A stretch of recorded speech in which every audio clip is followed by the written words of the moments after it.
గ్రహించవలసిన వారమై ఉన్నాము. ఆయన గొప్ప దేవుడు, మహోన్నతుడు, సర్వోన్నతుడు, సర్వశక్తిమంతుడు, ఆది సంపూర్ణుడు, కృపామయుడైన మన దేవుడు.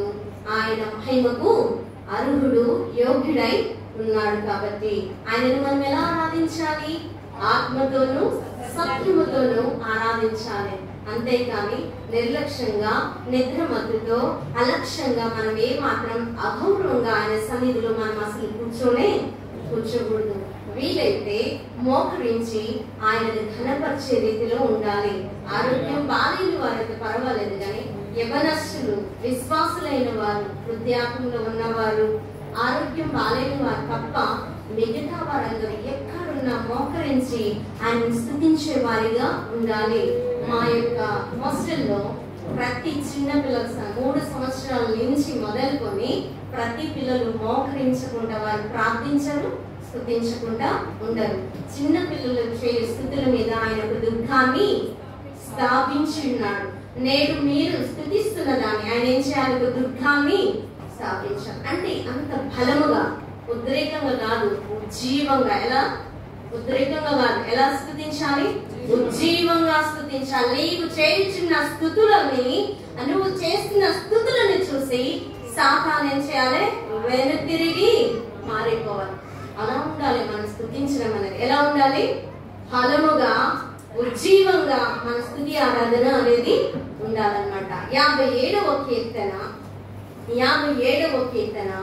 10వ వచనాన్ని మనం చదువుకుందాం. 57వ కీర్తన 10వ వచనాన్ని చదువుకుందాం. దయచేసి ప్రతి ఒక్కరు మీ పరిశుద్ధ గ్రంథం తెరిచినట్లయితే 57వ కీర్తన 10వ వచనం దగ్గర ప్రతి చదువు వచ్చిన వారు దాని దగ్గర చేయి పెట్టినట్లయితే, ఒకరు చదువుతుండగా, స్పష్టంగా చదువుతుండగా దాన్ని మనందరం అనుసరిస్తాం. 57వ కీర్తన 10వ వచనాన్ని చదువుకుందాం. ప్రభువా, జనములలో నీకు కృతజ్ఞతాస్తుతులు నేను చెల్లించెదను, ప్రజలలో నిన్ను కీర్తించెదను. మరొకసారి అందరం చదువుదామా?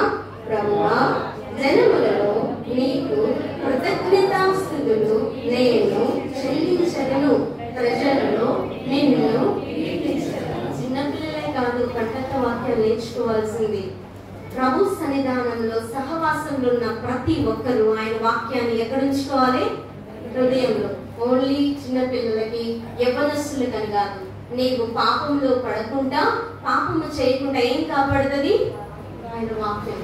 అంటే చిన్నపిల్లల వరకే వాక్యం పరిమిత. ప్రతి ఒక్కరికి, నువ్వు చదువుకున్నా చదువుకోకున్నా ప్రతి ఒక్కరి హృదయంలో ఏముండాలి? ఆయన వాక్యము నీ హృదయంలో ఉన్నప్పుడు నీ మార్గమునకు వెలుగై ఉంటుంది. కాబట్టి ప్రతి ఒక్కరు దైవజనులు వాక్యాన్ని చెప్తున్నప్పుడు, వాక్యాన్ని చదివిపిస్తున్నప్పుడు దిక్కులు చూడకుండా పరిశుద్ధ గ్రంథాన్ని మనం తెరిచి అక్కడ వేలు పెట్టి మనం చదివినప్పుడు ఆ వాక్యం మన హృదయంలోకి వెళ్ళి నువ్వెక్కడ ఉన్నా నేను వాక్యం కాపాడుతూ నీ యొక్క మార్గాన్ని అని సరళం చేస్తుంది.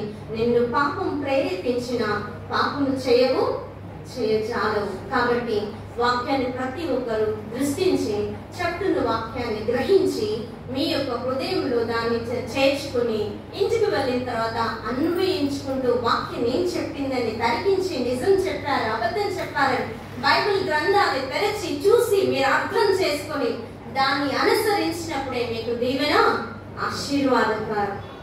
57వ కీర్తన 10వ వచనంలో మనం ఏం చదువుకున్నాం? ప్రభువా, జనములలో నీకు కృతజ్ఞతాస్తుతులు నేను చెల్లించెదను. ఇక్కడ ఒక విషయాన్ని మనం గమనిస్తాం. మనకి ఎవరైనా మేలు చేశారంటే మనం ఏం చెప్తాము? థాంక్స్. ఇంకా మనకి గౌరవం ఏర్పడి అతను చేసిన, లేకుంటే వాళ్ళు చేసిన మేలను బట్టి, లేకుంటే సహాయాన్ని బట్టి ఆనందంతో ఇంకొద్దిగా ఏం చెప్తాం? థ్యాంక్ యూ వెరీ మచ్ అంటాం. థ్యాంక్ యూ సో మచ్ అని అంటాం. అవునా కదా? మీరు చేసిన సహాయం నన్ను ఈ రోజు నిలబెట్టిందండి. మీకు ఎంత థ్యాంక్స్ చెప్పినా, ఎన్నిసార్లు మీకు వందనాలు చెప్పినా, కృతజ్ఞత చెప్పినా ఈ రుణం నేను తీర్చుకోలేనండి అంటాం. అలాగే ఇక్కడ దైవజనుడు, ఇక్కడ భక్తుడు ఏం సెలవిస్తున్నాడు తెలుసా? జనములలో నీకు కృతజ్ఞతాస్తుతులు నేను చెల్లించగలను. అయ్యా, నీవు చేసిన ఉపకారములు మరిచిపోయే దౌర్భాగ్యుడి నేను కాదయ్యా. నీవు చేసిన మంచి కార్యములను మరిచిపోయే వ్యక్తిని కాదయ్యా. నేను జనములలో నీకు కృతజ్ఞతాస్తుతులు నేను చెల్లించగలను అంటున్నాను. చాలా మంది ఈ దినాలు ఎలా ఉన్నారు తెలుసా? కృతజ్ఞతాహీనులుగా ఉన్నారు. ఎందుకు వారు నాకు సహాయం చేయరు, ఎందుకు నాకు హెల్ప్ చేయరు, నాకు వారు చేయాల్సిందే, వారు చేస్తారు అనే అహంభావంతో ఉంటున్నారు. కానీ అలాంటి అహంభావం మనసు కలిగిన వారు దీవించబడతారా? ఆశీర్వదించబడతారా? వారు మేలు పొందుకుంటారా? నువ్వు పొందుకున్న మేలు అది కొంచెమైనా, చిన్నదైనా, పెద్దదైనా ఏం చేయాలి? కృతజ్ఞత కలిగిన మనస్సు నీలో ఉండాలి. కృతజ్ఞత కలిగిన మనస్సు ప్రతి మనుషుల్లో ఇది ఉండాలి. అది మంచి లక్ష్యం. కృతజ్ఞత చెల్లించడం అనేది చాలా ప్రాముఖ్యమైన విషయం. యేసు ప్రభువు ఈ లోకంలో జీవిస్తున్నప్పుడు, ఆయన మనకి ప్రతి విషయంలో మాదిరిని చూపించే వెళ్ళారు. ఈ విషయం చేయాలి అంటే అది చేసిన తర్వాతనే మనకు ఆయన ఏం చేశాడు చెప్పాడు అనమాట. 4 సువార్తల్లో మనం గ్రహించినట్లయితే ఆయన వ్యక్తిత్వాన్ని చదువుతున్నప్పుడు, 4 సువార్తల్లో ఆయన వ్యక్తిత్వాన్ని చదువుతున్నప్పుడు మహా అద్భుతంగా ఉంటది. అది వర్ణించలేమన్నమాట. అంత అద్భుతంగా ఆయన వ్యక్తిత్వము ఉంటది. యేసు ప్రభు వారు ఈ లోకంలో జీవిస్తున్నప్పుడు ఆయన వెంబడిస్తున్న జనులకి ఆహారం లేనప్పుడు ఆయన ఏం చేశాడు తెలుసా? ఒక చిన్న బాలుడి దగ్గర నుంచి ఎన్ని ఇచ్చాడు? 2 చేపలు, 5 ఎంతమంది పంచారు? వెరీ గుడ్, మంచిగా ఉంటున్నారు వాళ్ళు. నెక్స్ట్ ఇంకొక దగ్గర ఇంకొక అద్భుతం చేశాడు. ఎంతమంది? 4000 మందికి 7 రొట్టెలు, కొన్ని చిన్న చేపలు. ఎన్ని? అక్కడ సంఖ్యను వారు చూపించలేదు, కానీ కొన్ని చిన్న చేపలు, 7 రొట్టెలు. ఎంతమందికి? 4000. ఒకసారి చూసుకోండి. స్త్రీలు కాక, పిల్లలు కాక 5000 మంది పురుషులు అని ఒక దగ్గర చెప్పాడు. పిల్లలు కాక, స్త్రీలు కాక 4000 మంది పురుషులు. వీళ్ళందరినీ కలుపుకుంటే ఇక్కడ 16,000 మంది అవుతారు. 5,000 దగ్గర 20,000 మంది అవుతారు. ఇంతమందికి 5 రొట్టెలు, 2 చిన్న చేపలు, 7 రొట్టెలు, 2 చిన్న చేపలు. ఎలా ఇంతమందికి సత్యం? ఇక్కడ మనము ఈ రెండిట్లో కామన్ గా ఆత్మీయ సత్యాన్ని మనం గ్రహించినట్లయితే ఆయన యేసు ప్రభు వారు తన దగ్గర ఏం చేశాడు తెలుసా? ఎత్తుకొని కృతజ్ఞతాస్తుతులు. ఈ రోజు ఒకవేళ అదే పరిస్థితిలో నీకు 5 రొట్టెలు 2 చిన్న చేపలు ఇచ్చి ఇంతమందికి పంచమన్నారు అనుకో, ఏం చెప్తావు? అమ్మో ఇదేంటి, దేవుడేంటి ఇలా చేస్తాడు, ఇన్ని కొన్ని చేసి ఎలా పంచమంటున్నాడు, ఎలా సహాయం చేయమంటున్నాడు, నా వల్ల ఎలా ఇది, సర్లే పక్కన పెట్టు, వాళ్ళు లంచ్లో డిన్నర్తో అయితే మనం పెట్టేసి మనం దాచుకుంటాం. కానీ ప్రభు వారు అలా కాదు. ఎత్తి పట్టుకొని కృతజ్ఞతాస్తుతులు చెల్లించడం ద్వారా అది మల్టిప్లై అయింది, అభివృద్ధి చెందింది. నీ దగ్గర ఉన్న కొంచెం వనరులైనా నువ్వు ఎత్తి పట్టుకొని ప్రభువుని స్తుతించగలిగితే, నీకు ఇచ్చిన ఆరోగ్యాన్ని బట్టి, నీకున్న పరిస్థితిని బట్టి, నేను తప్పించిన ప్రమాదాన్ని బట్టి, నీకు చేసిన మేలుని బట్టి నువ్వు కృతజ్ఞతలు చెల్లించగలిగినట్లయితే నీ ఆశీర్వాదాలు రెట్టింపు అవుతుంది. నీ జీవితంలో చేసిన ఏ మేలని, నేను ఆయన రెక్కల కింద ఆశ్రయదుర్గం నేను కాపాడుతున్న దేవుణ్ణి, ఆయన శాంతికర జలములలో నేను నడిపించిన విధానాన్ని బట్టి, ఆయన నీ పట్ల మేలు చేసిన దాన్ని బట్టి, పక్షికల చోట్లని నడిపించిన విధానాన్ని బట్టి, ఆయన గాఢాంధకారంలో సంచరించిన అపాయం నీకు తగలకుండా కాపాడి నీకు తోడై ఉన్న దేవుని బట్టి, నూనెతో నీ తల అంచున్న గొప్ప దేవుని బట్టి, నీ గిన్నె నిండి పొర్లింప చేసిన దేవుని బట్టి, నువ్వు బ్రతుకు దినంలో కృపాక్షేమల్ని వెంట వచ్చిన దేవుడు ఏం చేయాలి? స్తుతించాలి. ఏది మర్చిపోకుండా ఆయన నువ్వు స్తుతించగలిగినట్లయితే, ఆయన నువ్వు ఆరాధించగలిగినట్లయితే ఖచ్చితంగా నీ జీవితంలో అద్భుతమైన ద్వారం నీకు తెరవబడింది. అలాంటి తాళం నువ్వు కలిగి ఉన్నట్లయితే నీకు దీవెన ఆశీర్వాదం రావాలని గొప్ప కృతజ్ఞత అనే తాళపు చెవి నువ్వు సంపాదించుకోగలిగినట్లయితే ఆ భవనాన్ని నువ్వు తెరవగలుగుతావు. ఈ రోజు నీ ఇంటికి వెళ్ళి నువ్వు తాళం లేకుండా నీ గృహంలోకి వెళ్ళగలుగుతావా? నీ గృహం తాళం చెప్పి లేకుండా నీ ఇంట్లోకి వెళ్ళగలుగుతావా? ఎందుకు వెళ్ళడం? నీ ఇల్లే కదా. నీ తండ్రి ఇంటిలోకి ప్రవేశించేసి నువ్వు మేలు పొందుకోవాలన్నా, నువ్వు ఆశీర్వాదం పొందుకోవాలన్నా, నీవు దీవెనలు పొందుకోవాలన్నా నీ చేతిలో ఏముండాలి? అలాంటి గొప్ప కృతజ్ఞ స్థుతి నీ అనే తాళపు చెవి నీ చేతిలో ఉన్నట్లయితే దేవుడు అనుగ్రహించే ప్రతి మేలును, ప్రతి దీవెన, ప్రతి ఆశీర్వాదం, ప్రతి సమృద్ధిని పొందుకునే కృపను దేవుడు నీకు అనుగ్రహించును గాక. ఈ రోజు నిన్ను దేవుడు దీవించాలని ఆశపడుతున్నాడు. ఈ రోజు దేవుడు నిన్ను ఘనపరచాలని ఆశపడుతున్నాడు. నిన్ను ఆశీర్వాదించాలని ఆశపడుతున్నాడు. అయితే నీ చేతిలో కృతజ్ఞతాస్తుతి అనే తాళపు చెవి ఉందా? నీ తండ్రి ఇంటిలో ప్రవేశించే తాళపు చెవి నీ ఇంటిలో, నీ యొక్క చేతిలో ఉందా? ఒక్కసారి ఆలోచించు. అసలు ప్రభువుని మనం ఎందుకు స్తుతించాలి? దేవుణ్ణి మనం ఎందుకు స్తుతించాలి? దేవుని యొక్క వాక్యాన్ని మనం చదువుకున్నట్లయితే దేవుణ్ణి మనం ఎందుకు స్తుతించాలంటే 3 కారణాలు నేను చెప్పి ప్రభు సన్నిధానంలో, దేవుని సన్నిధానంలో ఆయన కృప కొరకు మనం ఎదురు చూసి ముందు కొనసాగుదాం.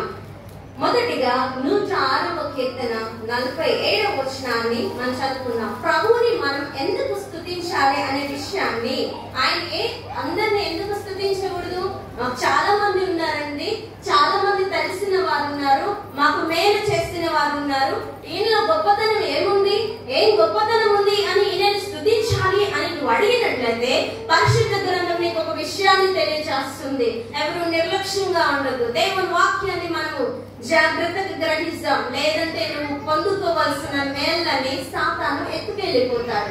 నిన్ను దరిద్ర పరిస్థితిలోనికి నెట్టివేస్తాడు. దేవుని వాక్యం ఆయన నీతో మాట్లాడుతున్న సంగతిని నువ్వు గ్రహించాలి. ప్రియ జనాంగమా, దేవుని సన్నిధిలో అశ్రద్ధను వహించొద్దు. నువ్వు ఎక్కడెక్కడికో వెళ్ళి జాగ్రత్తగా ఉంటావు కదా. దేవుడు నీతో మాట్లాడుతున్నాడంటే నిన్ను ఆశీర్వదించడానికి, నిన్ను దీవించడానికి. నువ్వు సరైన మార్గంలో వెళ్లకుండా వంకరి మార్గంలో వెళ్తుంటే నిన్ను సరళం చేసి ఉన్నతమైన స్థితిలో నిన్ను ఎత్తి పట్టుకోవాలని ఆశపడుతున్న గొప్ప దేవుని యొక్క మెల్లనైన చల్లనైన స్వరాన్ని నువ్వు నిర్లక్ష్యం చేయొద్దు. ప్రేమ నవనస్తులారా, దేవుని సంఘమా, దేవుని యందు భయం కలిగి భక్తి కలిగి మనం దేవుని యొక్క వాక్యాన్ని శ్రద్ధగా విని దేవుని ఆశీర్వాదాలు పొందుకున్నాం. ఎందుకు ఆయనని స్తుతించాలి? అసలు ఎందుకు ఆయనని ఆరాధించాలి? ఆయనలో ఉన్న గొప్పతనం ఏంటి అనేసి మనం చూసినట్లయితే 106వ కీర్తన 47వ వచనాన్ని మనం చదువుకుందాం. యెహోవా మా దేవా, మమ్ము రక్షింపుము. మేము నీ పరిశుద్ధ నామమునకు కృతజ్ఞతాస్తుతులు చెల్లించినట్లును నిన్ను స్తుతించుచు మేము అతిశయించినట్లును అన్యజనుల నుండి మమ్ము పోగు చేయము. అన్యజనులు అంటే ఎవరు? దేవుని ఎరగని వారు. వారెవరు? బయట ఉన్న వాళ్ళు కదా. బయట ఉన్న వాళ్ళే అన్యజనులు. అవునా కదా? అవునా? కాదు, మనమే అన్యులు ఎవరు తెలుసా? మనమే.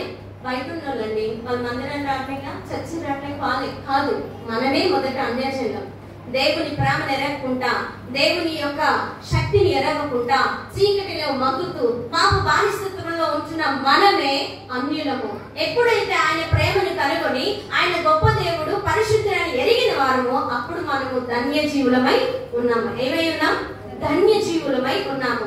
ఆయన పరిశుద్ధుడు గనుక ఆయన పరిశుద్ధతో మనని నడిపించు దేవుడై ఉన్నాడు. లేవికాండంలో చూసినట్లయితే 19వ అధ్యాయం, లేవికాండము 19వ అధ్యాయం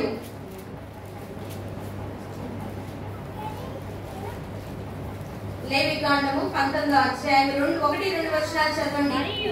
లేవికాండము 19వ అధ్యాయం 1-2 వచనాలు చదువుకుందాం. యెహోవా మోషేకు ఇలాగు సెలవిచ్చెను, ఇశ్రాయేలీయుల సర్వ సమాజముతో ఇట్లు చెప్పుము, మీరు పరిశుద్ధులై ఉండవలెను. మీ దేవుడైన యెహోవానగు నేను పరిశుద్ధుడై ఉన్నాను. ఆయన పరిశుద్ధుడై ఉన్నాడు కాబట్టి మనని పరిశుద్ధతలో నడిపించే దేవుడైన ఆయనలో పరిశుద్ధత స్పష్టముగా కనిపిస్తుంది. ఆయనలో ఎక్కడ పాపం అనేది కనిపించట్లేదు. మనం 4 సువార్తల్లో మనం చదివినట్లయితే ఆయన ఎక్కడైనా అసభ్యంగా ప్రవర్తించినట్లుగా మీకు కనిపిస్తుందా? 4 సువార్తల్లో ఆయన ఎలాగ అసభ్యంగా మాట్లాడినట్లుగా కనిపిస్తుందా? అసలు ఆయన పాపాన్ని ప్రోత్సహించినట్లుగానే అశ్లీలతను ప్రోత్సహించినట్లు మీకు ఏమైనా కనిపిస్తుందా? ఆయనలో 4 సువార్తలు ఎక్కడ వెతికినా ఆయనలో పాపాన్ని కనుగొనలేవు. ఆయనలో పరిశుద్ధత తేజగా కనిపిస్తుంది. మనము పాప నియమముతో బంధించబడిన మనము ఎప్పుడైతే పాప నియమం నుంచి, పాప బంధకం నుంచి, పాప సంఖ్యల నుంచి ఆయన మనని విడిపించి పరిశుద్ధులుగా చేస్తున్నాడు. అలాంటి పరిశుద్ధ దేవుడు నీవు కనుగొన్నట్లయితే నువ్వు ధన్యుడివి. నువ్వు అలాంటి పరిశుద్ధ దేవుడిని కనుగొని ఆయన సన్నిధికి వస్తే నీవు ఆయన పరిశుద్ధుడా లేదా అని గ్రహించగలగాలి. పరిశుద్ధమైన దేవుడు ఎలా ఉండాలంటే కామ క్రోధ మద మత్సరాలను అక్షయవర్గాలను జయించగలిగిన వాడై ఉండాలి. అలాంటి దేవుడు మన దేవుడు కాబట్టి ఆయనలో పరిశుద్ధ స్పష్టంగా కనిపిస్తుంది. ఆయనలో పాపం ఎక్కడా లేదు. చాలా మంది ఈ ప్రవక్త యేసు ప్రభుకు సరిపోయిన వాడు, ఆయన యేసు ప్రభుకు సరిపోయిన వాడని చాలా మంది రకరకాలుగా చెప్తాడు. కానీ ఆయన అందరిలో ప్రత్యేకమైన వాడిగా ఉన్నాడు. ఆయన అపవిత్రమైన దేవుడు కాదు, అపరిశుద్ధమైన దేవుడు కాదు, పవిత్రమైన దేవుడు, పరిశుద్ధుడు. ఎవ్వరూ ఆయనకి సరిపోని దేవుడు అన్నమాట. అలాంటి దేవుని నీవు ఆరాధిస్తున్నా. ఆయనలో పరిశుద్ధత కనబడుతుంది. అయ్యా నీ పరిశుద్ధ నామాన్ని నేను అంగీకరించగా నాలో పాపము పోయి పరిశుద్ధత వచ్చింది కాబట్టి అందరిని బట్టి నీకు కృతజ్ఞతాస్తుతులు నేను చెల్లిస్తున్నానని ప్రభుని మనము స్తుతించాలి. ఉజ్జియా చనిపోయినప్పుడు యెషయా ఒక గొప్ప దర్శనాన్ని చూస్తున్నాడు. ఆకాశం తెరవబడింది. అక్కడ పరలోక రాజ్యంలో దూతలు ఏమని పొగుడుతున్నాడు? పరిశుద్ధుడు పరిశుద్ధుడు పరిశుద్ధుడు అని ఆ పరలోకం ప్రతిధ్వనించేలాగా స్తుతిస్తున్నారు. ఈ రోజు నువ్వు స్తుతించే దేవుడు పరిశుద్ధుడై ఉన్నాడు. మీకు ఒక విషయం తెలుసా? యేసు ప్రభుని అందరూ వెంబడించింది ఆయనని స్తుతించడానికి, ఆరాధించడానికి కాదు. ఆయనలో తప్పును కనుగొనాలని, ఆయన మీద నేరం వేయాలని, ఆయనలో పాపం కనుగొనాలని అనేక మంది ఆయన చుట్టూ తిరిగి అలసిపోయి ఆయన పాపము కనుగొనలేకపోయారు. పిలాతు ఆయనలో ఏ పాపము ఏ నేరము కనపడట్లేదని ఆయన చేతులు కడుక్కున్నాడు. అలాగే ఆయన సిలువ వేసిన తర్వాత మోకరించి లాజరస్ అనే ఒక శతాధిపతి ఈయన నిజముగా దైవ కుమారుడు అని సాక్ష్యం ఇచ్చాడు. ఆయన యేసు ప్రభు వారు లోకానికి ఒక సవాల్ ఇస్తారు. నాలో పాపం ఉందని మీలో ఎవరు స్థాపించగలరు అని సవాలు విసిన పరిశుద్ధమైన దేవుడు నిన్ను నన్ను పాపముల నుంచి విడిపించట కొరకు నీ పాప శాపాలు ఆయన మీద వేసుకుని ఆయన కల్వసులో ఆయన రక్తాన్ని కాచి మనకి పరిశుద్ధతను అనుగ్రహించాడు. ఆయన కల్వసులో మరణించడం ద్వారానే మనకి రక్షణ దొరికింది. ఎవరైతే నా కొరకు నా బదులు ఆయన ఆ కల్వసులో మరణించారని విశ్వసించి నమ్ముతారో ఎమ్మటే వారు అక్కడే రక్షణ పొందుతారు. ఆ యొక్క చిన్న విషయాన్ని కనుగొనలేక ఎక్కడికెక్కడికో వెళ్తున్నారు. ఎక్కడో మాకు శాంతి దొరుకుతుంది, ఎక్కడో మాకు సమాధానం దొరుకుతుంది, ఎక్కడో మాట్లాడతారు అనేసి రకరకాలుగా వారి జీవితాలు ప్రయాసపడుతూ వారి జీవితాలను వ్యర్థంగా చేసుకుంటున్నారు. కానీ నీకు రక్షణ ఇవ్వడం కోసం, నీలో ఉన్న దుర్నీతిని తీసివేసి నీకు నీతిని ఇవ్వడం కొరకు ఆయన శిలువలో బలియాగమయ్యాడు. దేవా నీ పరిశుద్ధతను నాకు ఇచ్చి పరిశుద్ధతలో నన్ను నడిపించావు. నన్ను అన్ని జనుల నుంచి పోగు చేసి నీ కృతజ్ఞతాస్తుతులు చెల్లించే కృపను నాకు ఇచ్చావు. అందరిని బట్టి నీకు కృతజ్ఞతాస్తుతులు చెల్లిస్తున్నాను అనేసి ప్రభుని మనము స్తుతించవలసిన వారే ఉన్నాం. మొదటిగా మనం చెప్పుకున్నది ఏంటి? ఆయన పరిశుద్ధుడు అయ్యాడు కాబట్టి ఆయనకి మనం ఏం చేయాలి? కృతజ్ఞతాస్తుతులు చెల్లించాలి. అలాంటి గొప్ప దేవుణ్ణి నువ్వు స్తుతించగలిగినట్లయితే నీలాంటి ధన్యులు ఎవరూ లేదు. రెండవదిగా 75వ కీర్తన 1వ వచనాన్ని మనం చదువుకుందాం. దేవా దేవా మేము నీకు కృతజ్ఞతాస్తుతులు చెల్లించుచున్నాము. నీవు సమీపంగా ఉన్నావని కృతజ్ఞతాస్తుతులు చెల్లించుచున్నాము. నీవు సమీపంగా ఉన్నావని కృతజ్ఞతాస్తుతులు చెల్లిస్తున్నాం. రెండవదిగా ఎందుకు మనము ప్రభుకి కృతజ్ఞతాస్తుతులు చెల్లించాలంటే ఆయన ఏం గొప్పతనం ఉందని మనం ప్రశ్నించుకున్నాగా మొదటిగా ఆయన పరిశుద్ధుడు ఆయన ఎందుకు స్తుతించాలి? రెండవదిగా ఏ జనముకు లేనంత సమీపంగా, ఎవ్వరూ రాని అంత సమీపంగా ఈ దేవుడు వస్తున్నాడు కాబట్టి ఆయన ఏం చెల్లించాలి? మనము కృతజ్ఞతాస్తుతులు చెల్లించాలి. ఏం చెల్లించాలి అంటే కృతజ్ఞతాస్తుతులు చెల్లించాలి. ప్రపంచంలో చూస్తే 2 వర్గాలు ఉన్నాయి ఒంటరితనాన్ని అనుభవించేవాళ్ళు. కొందరైతే తల్లిదండ్రులు లేక ఎవరు లేక దూర ప్రాంతాలు ఎత్తుతూ నాకు ఎవరు లేరని ఒంటరి స్థితిని అనుభవించే వాళ్ళు ఉంటారు. ఇంకో కేటగిరీ వాళ్ళు అందరూ ఉంటారు. ఇంట్లో బంధువులు, స్నేహితులు, కావలసిన వారందరూ ఉంటారు. అయినా వారి మనోభావాలు పంచుకోవడానికి, వారి హృదయం తెరిచి మాట్లాడుకోవడానికి ఎవరు ఉండరన్నమాట. ఆ ఒంటరితనాన్ని అనుభవిస్తున్న వాళ్ళు చాలా మంది ఉన్నారు. వారి భర్తలు ఉంటారు. కొంతమంది ఒక స్టాంపు ముద్ద పక్కలాగా ఉంటారు. వాళ్ళకి ఏం జరుగుతున్నా, భార్యలకు ఏం జరుగుతున్నా అసలు పట్టించుకోరు. ఏమైందమ్మా, ఎందుకు ఏడుస్తున్నావు, నీకేం కావాలి, నా వల్ల నీకు ఏమైనా సహాయం కావాలా, నీకు వచ్చిన సమస్యని మన ఇద్దరం కలిసి తీరుస్తామా అని మాట్లాడే భర్తలు కొంతమంది ఉండరు. కనీసం భార్యలు అర్థం చేసుకున్న వారు కూడా ఉండరు అన్నమాట. వారి ఏడిస్తే వారి సాగు వారు చస్తారు అన్నట్టుగా భర్తలు వారి స్వార్థం చూసుకొని వెళ్ళిపోయే భర్తలు కూడా కొంతమంది ఉన్నారు. ఇది నిజమా కాదా?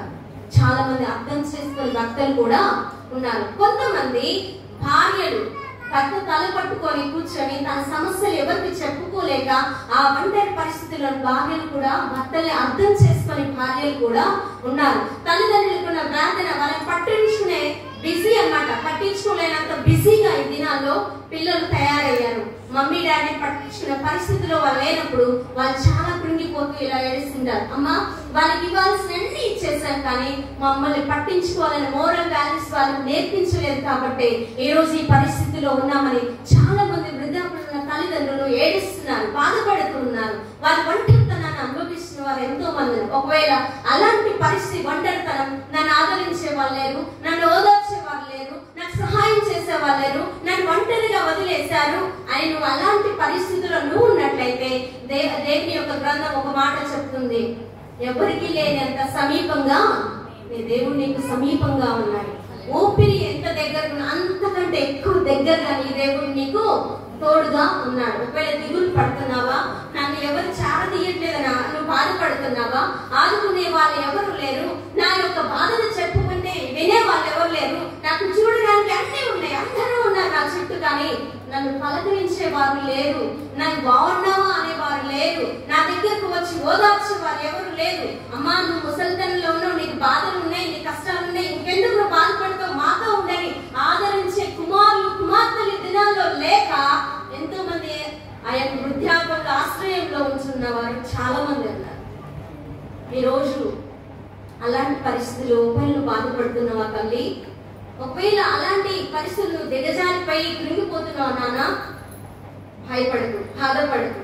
దేవుడు అంటున్నాడు, ఎవ్వరికి లేనంత సమీపంగా నీకు నేను ఉన్నాను అంటున్నాను. ఒకవేళ ఎవరి కాలంలో ఉండి నేను అందరూ మోసగించేసి నీ జీవితం ఇక వ్యర్థము అనేసి నేను వదిలి వెళ్ళిపోతే భయపడదు. ఈ రోజు జనులు నీకు దగ్గరగా ఉండకపోవచ్చు, కానీ నువ్వు ప్రేమిస్తూ నువ్వు ఎవరినైతే నమ్మావో ఆ దేవుడు నీకు సమీపంగా ఉన్నాడు. నా దేవుడు సమీపంగా ఉన్నాడని ఆయన సన్నిధి నువ్వు అనుభవించగలిగినట్లయితే, ఆయన ప్రేమలో నువ్వు ఆనందించగలిగినట్లయితే, ఆయన వాత్సల్యంలో నువ్వు తరించగలిగినట్లయితే నువ్వు ధన్యుడు, ధన్యురాలు. నీకు సమీపంగా ఉంటావు. ఒకవేళ ఈ రోజు నీకు ధనం ఉంటే నీ దగ్గరికి రావచ్చు, నువ్వు ఆరోగ్యంగా ఉంటే నీ దగ్గరికి రావచ్చు, నీకు బలం ఉంటే దగ్గరికి రావచ్చు, నీకున్న సౌభాగ్యాన్ని బట్టి దగ్గరికి రావచ్చు. ఒకవేళ అవన్నీ పోయిన తర్వాత నీ దగ్గరికి ఎవరు రాకపోవచ్చు. యేసు ప్రభు వారు కొండ మీద ప్రసంగం ముగించుకొని కిందికి వస్తుండగా ఒక కుష్ఠరోగి ఆయన దగ్గరికి వచ్చి, అయ్యా మీకు ఇష్టమైతే నన్ను శుద్ధిని చేయాలి. యేసు ప్రభు వారు, వెళ్ళు, నువ్వు బాగాలేదు, కంట కుష్ఠరోగం ఉందా, నీకున్న ఆ రోగం జబ్బు నా దగ్గరికి వస్తే వాసన వస్తున్నావు, వెళ్ళు వెళ్ళు వెళ్ళు అనేసి అన్నాడా? ఆయన హద్దుకొని నాకు ఇష్టమే, ఏమన్నాడు? ఇష్టమే, నువ్వు శుద్ధుడవి అన్నాడు. అక్కడ అలా కుష్ఠరోగం వచ్చినప్పుడు అందరూ ఏం చేశారు తెలుసా? పక్కన పడేస్తారు.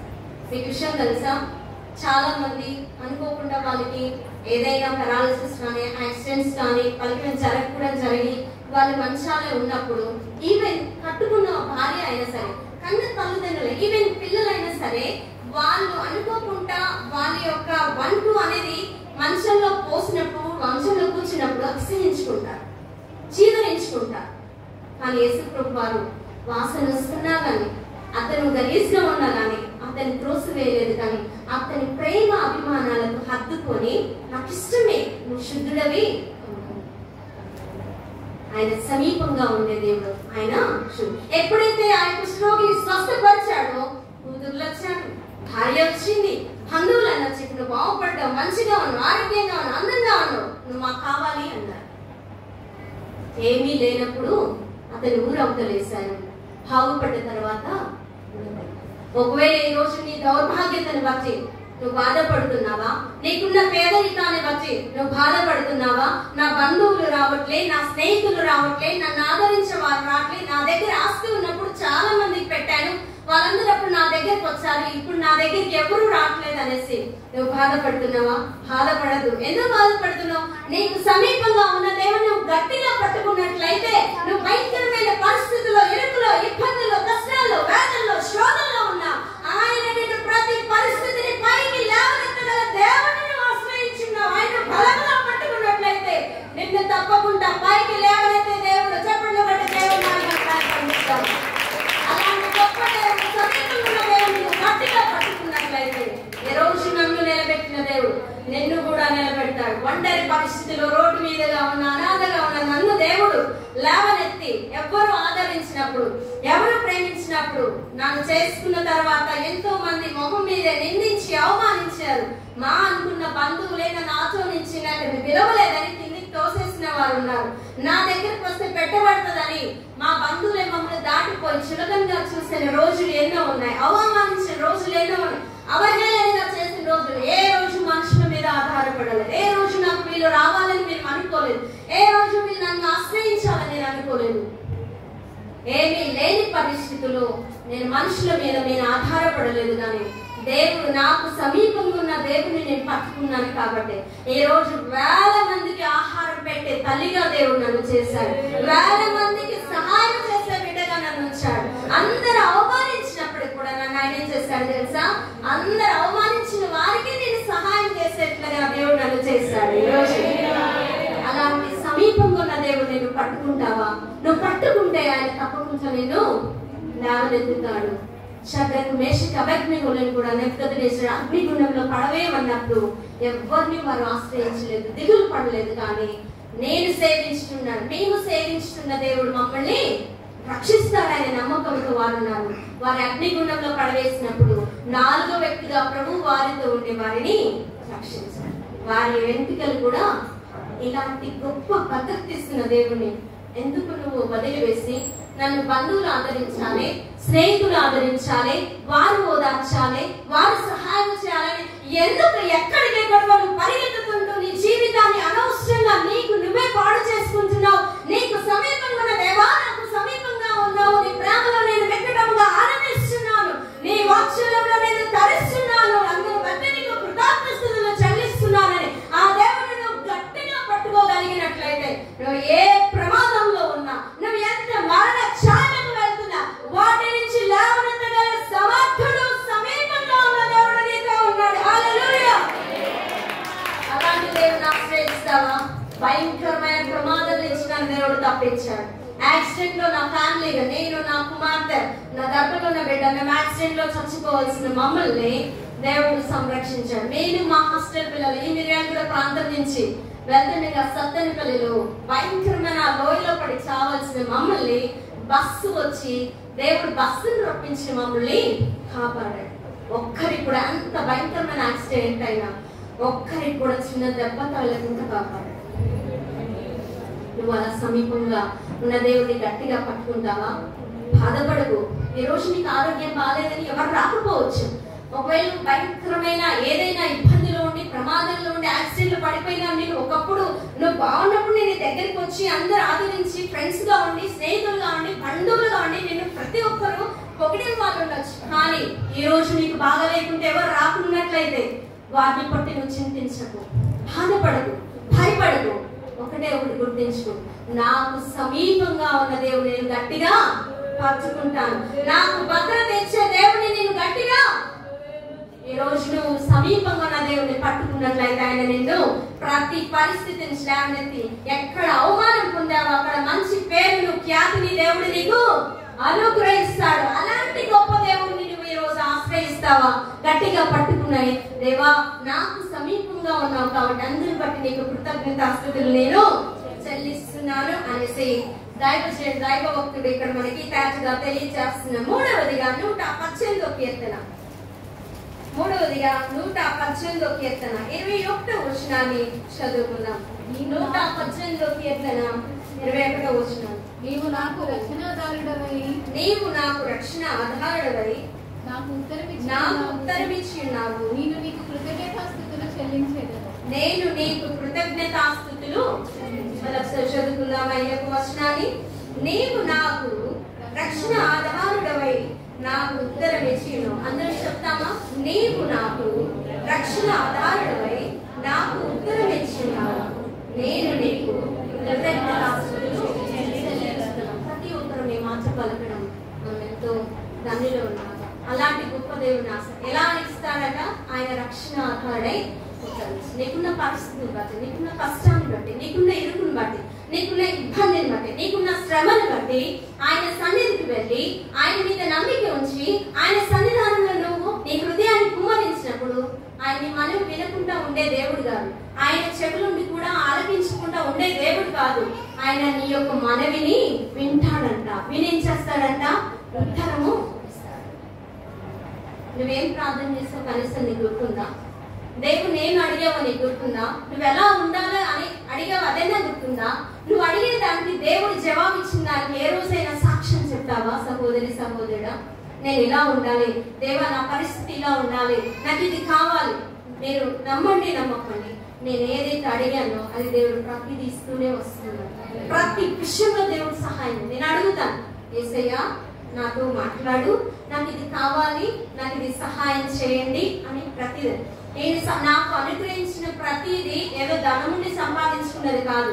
ప్రతిదీ నాకు ఇది కావాలి అని ప్రార్థించేసి నేను, మా హాస్టల్ పిల్లలు, దైవ సేవకులు, పాస్టర్ గారు, మా సంఘము ఇలా మోకరిస్తారు. ముఖ్యంగా నా హాస్టల్ పిల్లలు ప్రతి దినం ప్రార్థన చేస్తారు. ఈ ప్రతి విషయాన్ని ఎత్తుపట్టి మాకు ఇది కావాలి, మాకు ఏసీ బస్ కావాలి, ఇవ్వండి ఏసీ అని ప్రార్థన చేశారు. మా దగ్గర ₹1 తీసుకోకుండానే తర్వాత ఇవ్వండి, ఉన్నప్పుడు మీరు కట్టి తీసుకోండి అనేసి ఒక కంపెనీ వాళ్ళు, బస్ కంపెనీ వాళ్ళు మాకు బస్ ని ప్రెజెంట్ చేశారు. 25 లక్షల బస్. మా బస్సులో ప్రతి పిల్లలు మంచి ఎయిర్ కండిషన్ బస్సులో వాళ్ళు స్కూల్కి వెళ్తారు. ఏది అడిగినా వీసా కోసం అప్లై చేసినప్పుడు 125 వెయిటింగ్ లిస్టులు ఉన్నాయి. 225 వెయిటింగ్ లిస్టులు ఉన్నాయి. మా పాస్టర్ గారు ఉన్నారు, 225 వెయిటింగ్ లిస్టులు ఉన్నాయి, ఇంక వల్ల కాదులే, వద్దులేగా వెళ్ళడం మేబీ వీలు కాదేమో, ఆ టైంకి వెళ్ళాలా, ఆ టైంకి వీసా రాదని తను వదిలేశాడు. అయినా పట్టుదలతో మేము మా పిల్లలను ప్రార్థించాము. దేవుడు ఎందుకు ఇప్పుడు ఇస్తాడు, నమ్మకంతో ప్రార్థిస్తే తప్పకుండా ఇస్తాడని నమ్మకంతో ప్రార్థన చేశాం. ప్రార్థన చేస్తూనే ఉన్నాం. ఒకరోజు ఇన్విటేషన్ లెటర్ సండే వచ్చింది. సండే మేము ఎక్కడికి వెళ్ళాం. ప్రభువు మీద ఆధారపడి ఆయన ఆరాధించుకుంటే మేము ఎక్కడికి వెళ్ళాం. ఆయన మీద ఆధారపడి ప్రార్థించాము. వెయిటింగ్ లిస్ట్ లో ఉన్న ఆ యొక్క ఇన్విటేషన్ మాకు వచ్చింది. సండే వద్దన్నారు, మళ్ళీ నెక్స్ట్ మండే మాకు ఇచ్చారు. తను వెళ్ళాడు, చక్కగా చెన్నైలో తంబేసేసిన తర్వాత హైదరాబాద్ కి పిలవడం జరిగింది. అక్కడ పిలిచేసిన తర్వాత అక్కడ అడిగిన తర్వాత వీసా అప్రూవ్ అయిందని చెప్పారు. మా పాస్టర్ గారు నమ్మలేదు. ఏంటి అంత లాస్ట్ లో ఉన్న నాది 225 లాస్ట్ లో ఉన్న వెయిటింగ్ లిస్ట్. థంబ్ ఇంప్రెషన్ పిలిచారు, ఇంటర్వ్యూ చేశారు, ఇంటర్వ్యూ చూశారు, అన్ని లిస్ట్ చూశారు.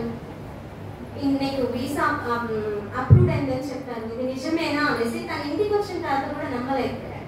అంత అద్భుతమైన కార్యాలు దేవుడు తన పట్ల జరిగించాడు.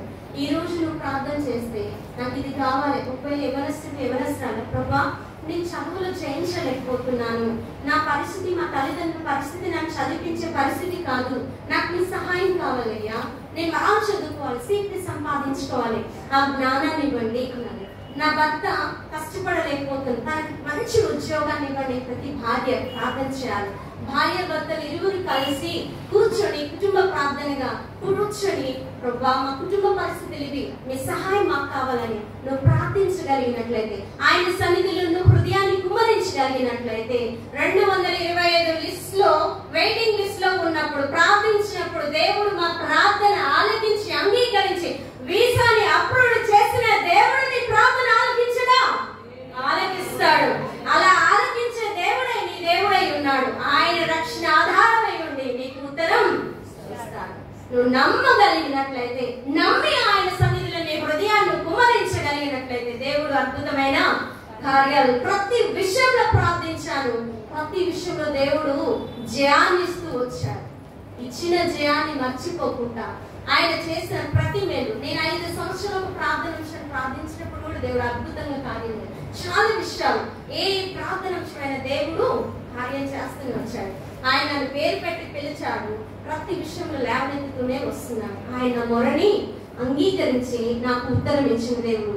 ఏ ప్రార్థన చేస్తే ఏ ఉత్తరం ఇచ్చాడు, ప్రతి ప్రార్థనకి నా సాక్ష్యం ఎక్కడికి వెళ్ళినా చెప్తాను. నన్ను ఎక్కడి నుంచి ఎక్కడికి లేవనెత్తాడో నేను చెప్తానే ఉంటాను. ఏ పరిస్థితులు నన్ను ఆదుకున్నాడో కూడా చెప్తాను. నేను ఎక్కడ సిగ్గుపడను. ఒకప్పుడు లేదు ఇప్పుడు ఉందంట అనేసి అవమానిస్తే నేను సిగ్గుపడను.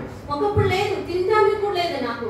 నేను భయంకరమైన పరిస్థితిలో ఉన్నా, భయంకరమైన పరిస్థితి, అనాథ పరిస్థితి, ఘోరమైన పరిస్థితి, కనీసం కట్టుకోవడానికి వస్త్రాలు కూడా లేని పరిస్థితిలో నేను ఉన్నాను. అలాంటి పరిస్థితి నుంచి కూడా దేవుడు నన్ను పైకి లేవనెత్తాడు. అది నేను మర్చిపోను. నా జీవితంలో నా గతంలో జరిగిన ఏ విషయాన్ని నేను మర్చిపోకుండా ప్రతిదీ జ్ఞాపకం చేసుకుంటా నేను ఆయనని ఘనపరుస్తూ అనేక మందికి ప్రభు యొక్క మాటలు చెప్తూ వస్తూనే ఉంటాను. ఆయన గురించి నేను సాక్ష్యం ఇవ్వని రోజు ఎక్కడా ఉండదు. ప్రతిరోజు నేను ఆయన సన్నిధిలో సాక్ష్యం ఇస్తూనే ఉంటాను. మా బిడ్డలకి చాలా సార్లు చెప్పాను నా గురించి, నా జీవితంలో జరిగిన మేలు గురించి. నా దగ్గరికి స్కూల్ టీచర్స్ ఇస్తే వాళ్ళకి చెప్తాను, నా దగ్గరికి వచ్చిన ఆఫీసర్స్ కి చెప్తాను. ప్రతి ఒక్కరికి నా గురించి కొద్దిగా నేను సాక్ష్యము చెప్తానే ఉంటాను. ఎక్కడ నేను మర్చిపోను. దేవుడు చేసిన మేలని మర్చిపోను. కొంతమంది మేలు వచ్చిన దాకా వాళ్ళని పొగుడతారు. వాళ్ళ దగ్గర నుంచి మేలు వచ్చిన తర్వాత నీ వల్ల నేను మేలు పొందలేదు, మా కుటుంబంలో ఉన్న జ్ఞానాన్ని బట్టి మేము మేలు పొందామని కృతజ్ఞతాహీనులుగా ఉంటారు. అలా మనం అసలు ఉండదు. నువ్వేమని ప్రార్థన చేస్తావు, నువ్వు ఎలా ఉండాలని ప్రార్థన చేస్తావు, దేవుడు నీకు ఏ అంశానికి ప్రార్థనకి జవాబు ఇచ్చాడో అది నువ్వు గ్రహించేసి నువ్వు సాక్ష్యము జనులను పంచుకున్నావా? నువ్వు సాక్ష్యం ఇవ్వడం వల్ల ఏం జరుగుతుందో తెలుసా నీకు? ఒకటి, సాక్ష్యం ఇవ్వడం వల్ల దేవుని నామము మహిమపరచబడుతుంది. రెండవదిగా విశ్వాసులు ప్రభు దగ్గరికి కొత్తగా వస్తున్న వారు ప్రోత్సహించబడతారు. మూడవది ఏంటో తెలుసా? సాక్ష్యం ఇవ్వడం వల్ల సాతాను సిగ్గుపడి వెనకకు. నువ్వు సాక్ష్యం ఇవ్వడం వల్ల దేవుని నామం ఘనపరచబడింది. రెండవదిగా విశ్వాసులు దేవుని దగ్గరకు వస్తున్నారు, ప్రోత్సహించబడతారు. మూడవది సాతాను సిగ్గుపడి. జనాంగమా, ఈ రోజు మనం ఈ ఎండకి తట్టుకోలేకుండా అయ్యో బాబు అంటున్నాం. రోజు ప్రభుని అంగీకరించుకుంటా ఆయన చేసిన మేలని మనం తెలుసుకొని ఆయన వేళ అనిసి కృతజ్ఞత కలిగి ఉన్న కృతజ్ఞహీనులుగా ఉన్నట్లయితే ఆ నరకం ఎంత ఘోరంగా ఉంటది. నువ్వు ఆ పరిస్థితిలో దిగజారాలని కాదమ్మా, నీకోసం కల్వరి శిలువలో బలియాగమైంది. నువ్వు ఆయన పరిశుద్ధతను, ఆయన పరిశుద్ధ నామంలో నువ్వు బలపడుతూ పరిశుద్ధుడిగా ఉంటూ ఆయన రక్షణ ఆనందాన్ని అనుభవిస్తూ ఆయనను గణపరచాలని ఆయన చిత్తమై ఉన్నది. ఆ పరలోక రాజ్యంలో స్తుతిస్తున్న ప్రతిధ్వనిస్తున్నప్పుడు, నేడు నువ్వు స్తుతిస్తున్నప్పుడు ఆయన పరలోక రాజ్యం ఏం చేయబడాలి? ప్రతిధ్వనిస్తుండాలి, ఆనందిస్తుండాలి. నువ్వు స్తుతించేటప్పుడు ఆయన మహిమపరచబడాలి. ఆయన రక్షణ ఆధారమై ఉండి నీకేం చేస్తున్నాడు? ఉత్తరం ఇస్తున్న దేవుడిని నువ్వు కృతజ్ఞతలు చెల్లించి మహిమపరుస్తావా? ఆయన నీకు ఆధారమైన, ఒకవేళ ఏ పరిస్థితిలో ఉన్నా, నువ్వు కష్టంలో ఉన్నా, ఇరుకులో ఉన్నా, ఇబ్బందిలో ఉన్నా, శ్రమలో ఉన్నా, ఆదరించే వాళ్ళు లేకున్నా, ఓదార్చే వాళ్ళు లేకున్నా, నిన్ను పట్టుకునే వాళ్ళు లేకున్నా, నిన్ను హత్తుకునే వాళ్ళు లేకున్నా, నేను ప్రేమించే వాళ్ళు లేకున్నా, నేను హక్కును చేసుకునే వాళ్ళు లేకున్నా, నిన్ను ఓదార్చే వాళ్ళు లేకున్నా, నీ కష్టాన్ని తెలుసుకొని నీకు సహాయం చేసే వాళ్ళు లేకున్నా, నువ్వు భయపడద్దు. నాకు సమీపంగా ఉన్న దేవుని బట్టి నేను స్తుతిస్తున్నాను. నా పరిశుద్ధ దేవుడు నాకు పరిశుద్ధతనిచ్చిన నేను స్తుతిస్తున్నాను. నాకు రక్షణ ఆధారమై ఆయన నాకు ఉత్తరమిస్తున్న దేవుని బట్టి నేను కృతజ్ఞతాస్తుతి చెల్లిస్తున్నాను. ఆయనని బట్టి నేను ఆనందిస్తున్నాను. ఆయనని బట్టి నేను సంతోషిస్తున్నాను. ఆయనకే నా జీవితాన్ని అంకితం చేస్తున్నాను అనేసి ఆయన సన్నిధిలో నిన్ను నువ్వు సమర్పణ చేసుకోగలిగినట్లయితే నీకున్న ప్రతి పరిస్థితి నుంచి దేవుడు నేనేం చేస్తాడు తెలుసా? పైకి లేవనెత్తాడు. ఆ దేవుని బట్టి నువ్వు కృతజ్ఞతాస్తుతులు చెల్లిస్తావా? ఆయనని బట్టి నువ్వు ఆరాధిస్తావు. అయితే ఒక్కసారి లేచి నిలబడి ప్రభుని మనం ఆరాధన చేస్తాం, ప్రభుని మనం గణపరుస్తాం, ప్రభు నామాన్ని మనం మహిమపరుస్తాం. ప్రతి ఒక్కరు, దేవా నేను అపరిశుద్ధుడిగా ఉన్నాను, అపవిత్రుడిగా ఉన్నాను, నీ ప్రాణం ఎరగక చీకటిలో నాయన ఇదిగో నశించిపోతున్నప్పుడు, పాపముల చేత అపరాధముల చేత నేను కొట్టబడుతున్నప్పుడు, నేను దూరముగా ఉండి మరణాంచులోకి వెళ్ళినప్పుడు కలవరి శిలువలో నా కొరకు బలియాగమై ప్రభువా నాలో ఉన్న దుర్నీతిని తీసి నీతిని అనుగ్రహించి పరిశుద్ధతను నాకు అనుగ్రహించి నన్ను కాపాడినందుకు, నీ పరిశుద్ధతలో నన్ను నడిపించినందుకు నీకు కృతజ్ఞతలు చెల్లిస్తున్నాను ప్రభువా. నేను ఒంటరిగా ఉండి నేను ఇదిగో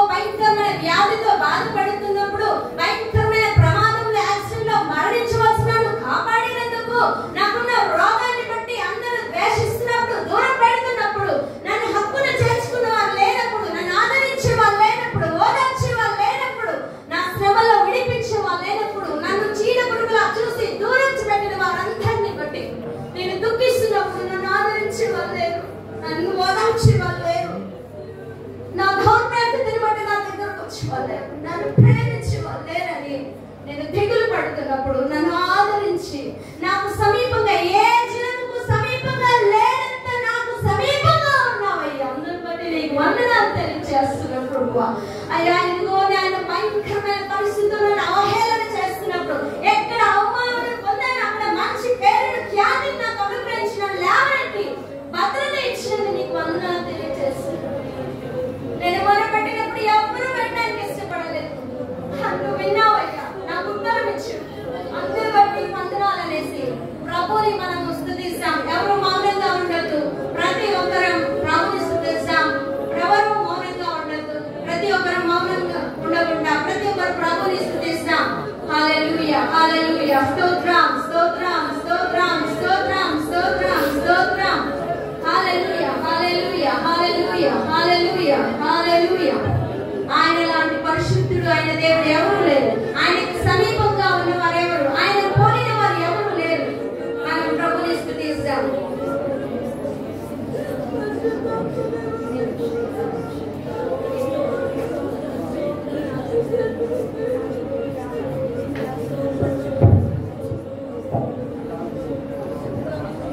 ప్రతి ఒక్కరు ప్రభుని స్తుతిస్తాం, కనపరుస్తాం.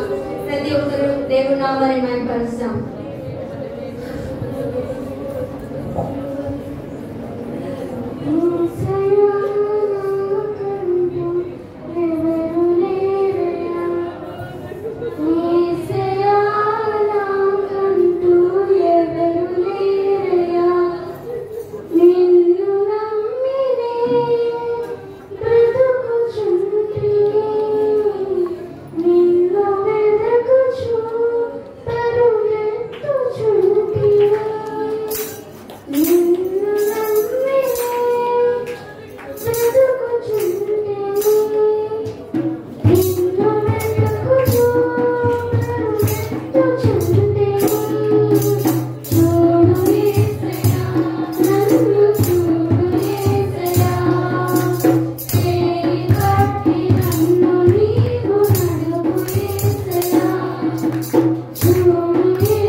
ప్రార్థించబోయే ముందు నీ పట్ల దేవుడు ఏ కార్యం చేశాడో జ్ఞాపకం చేసుకొని దేవుడికి మీరు కృతజ్ఞతలు చెల్లిస్తావా? పరిశుద్ధాత్మ దేవుడు నిన్ను దర్శించి ఆయన ఆత్మతో నేను అభిషేకించి ఆయన సన్నిధానంలో నేను వాడుకొనులాగునా ఆయన నీ పట్ల చేసిన ప్రతి మేలుకు వేలాది కృతజ్ఞతలు చెల్లించి ఆయన నామాన్ని మహిమపరిచి ఆయన ఇవ్వబోతున్న ప్రతి మేలు ఆశీర్వాదాలను స్వతంత్రించుకోవాలంటే ఏ సమయంలో ఆయనకు కృతజ్ఞతలు చెల్లిస్తావు?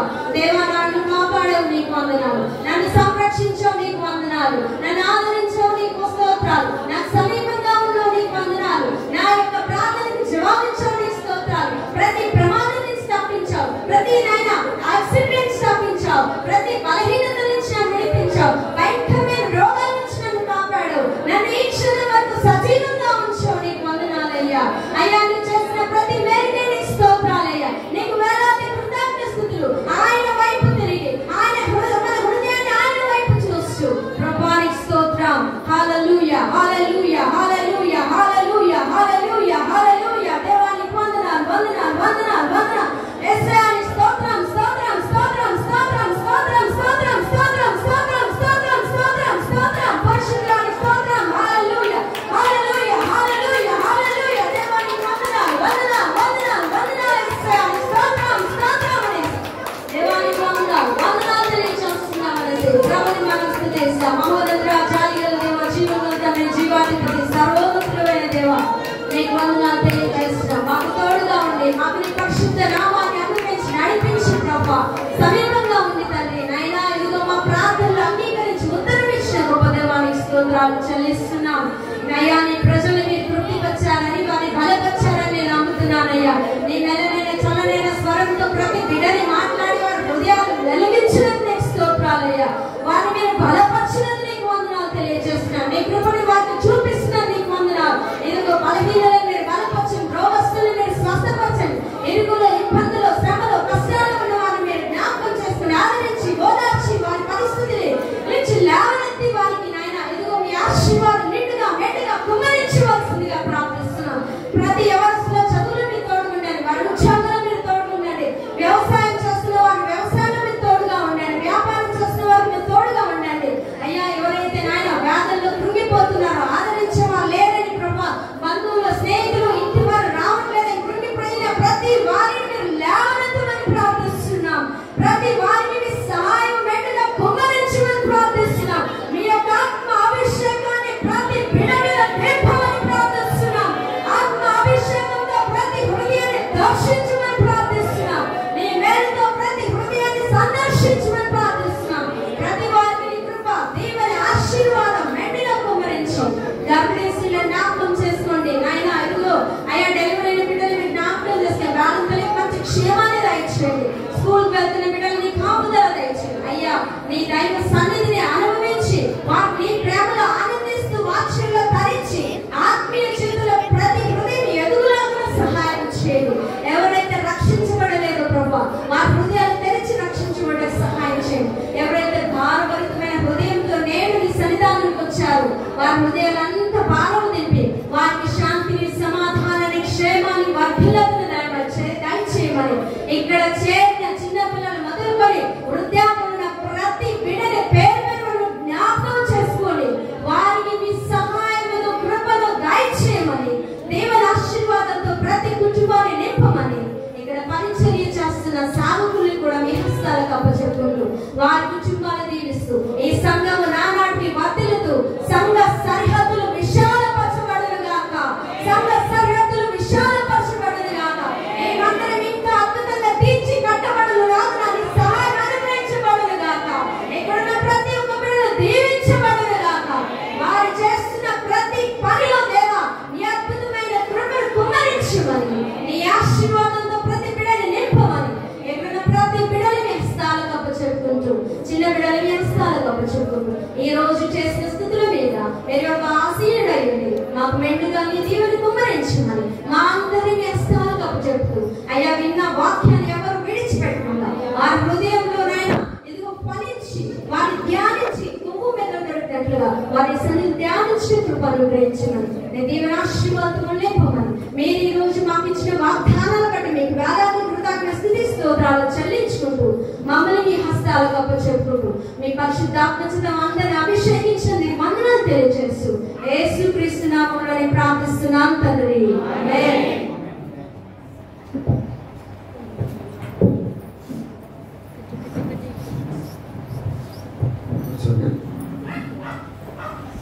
వాక్యాన్ని దేవజనులకు సంఘాన్ని అర్పించి వారి పాస్టర్ గారికి